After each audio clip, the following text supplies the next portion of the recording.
Vous avez entendu l'écho?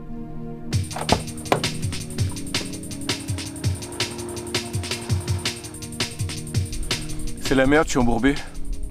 J'arrive pas à sortir de cette petite côte de merde. Parce qu'il a plu toute la nuit, c'est de la boue, c'est de la glaise.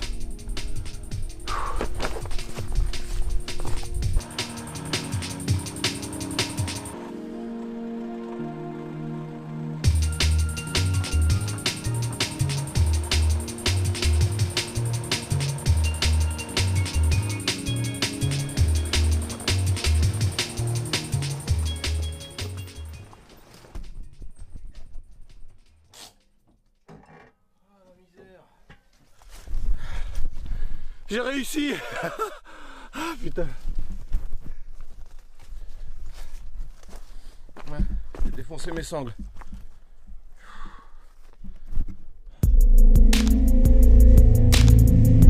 75% des variétés de semences ont disparu en seulement 2 générations.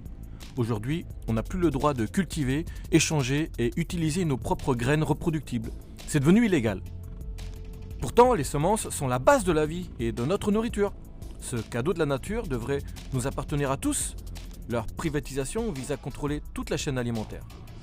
J'ai entendu parler d'une association qui résiste en distribuant des semences reproductibles. Nous sommes en train d'arriver chez Cocopelli. T'es arrivé par où? Je suis arrivé par l'entrepôt en fait là-bas. Ah d'accord, mais au final c'est... Fait le tour, c'est le camion blanc là qui est là. Ah ok, bon, ouais. Quand on m'a parlé de Cocopelli, on me l'a présenté comme une petite association engagée. Et là j'ai l'impression d'être accueilli dans une grosse structure. En fait l'association elle fait que grandir d'année en année. Pour 2017 on est passé à 12 000 adhérents. On a eu plusieurs procès. Et à chaque procès, en fait, ça a été une grosse mise en lumière de la problématique de la semence. Et du coup, il y a plein de gens qui ont décidé de soutenir notre travail. Et ça nous permet d'avoir de plus en plus de personnes aussi qui sont employées au sein de l'association. Et donc, comme tu peux le voir, là, tu as les filles qui sont en train d'ensacher les semences. Les semences qu'on propose ici, elles sont toutes illégales. Moi, je dis, on a des graines en toute liberté. C'est ça notre campagne. C'est ça, les graines n'appartiennent à personne en fait. C'est ça. Et pour qu'elles elles appartiennent à tout le monde, et pour qu'elles appartiennent à tout le monde, il faut qu'elles appartiennent à personne. Et la loi se durcit? Non, c'est au contraire. Au contraire. Récemment, ça s'est un peu allégé à Bruxelles. Moi, je préférerais dire qu'on attend de voir. En fait, ils promettent que d'ici 2021, je crois, il y ait des modifications au niveau de la réglementation, mais 2021, c'est encore loin. Et entre-temps, il peut encore se passer pas mal de choses. À partir du moment où on considère qu'une loi paraît aberrante, pourquoi on la suivrait, en fait? On est bien connus, mais on est tolérés. Et je pense, mais ça c'est ce que je pense personnellement, c'est qu'on est toléré parce que si on l'était pas, ça ferait beaucoup plus de bruit. Est-ce que si vous grossissez, est-ce que vous n'allez pas avoir plus d'emmerdes? Ça se peut, ouais. Qui sait? Ouais. On va voir. Oui, voilà. Ça. Bonne philosophie, j'adhère. Parce qu'aujourd'hui, la loi dit quoi? Elle dit que le paysan n'a pas le droit d'utiliser ses graines. En fait, on n'a pas. Justement, c'était ça le changement récent. Oui, mais qui n'est pas encore certain. En gros, un paysan, il n'a pas le droit de reproduire sa semence. Mais au-delà de ça, en fait, il y a quasiment toutes les semences qui sont commercialisées en France. On va dire à peu près 90%. Dans le bio, on va être un peu plus gentil. 80%, c'est des semences qu'on appelle hybrides F1. Ça veut dire que leur descendance, à l'inverse des semences que vous trouvez ici, les semences, elles sont soit stériles, soit dégénérescentes. Donc en fait, on ne peut rien faire avec, même si le paysan ou le jardinier souhaite récupérer une partie de sa récolte de semences, ça ne donnera rien. Et donc du coup, ça crée un marché captif où d'année après année, on est obligé de racheter à ces semenciers-là.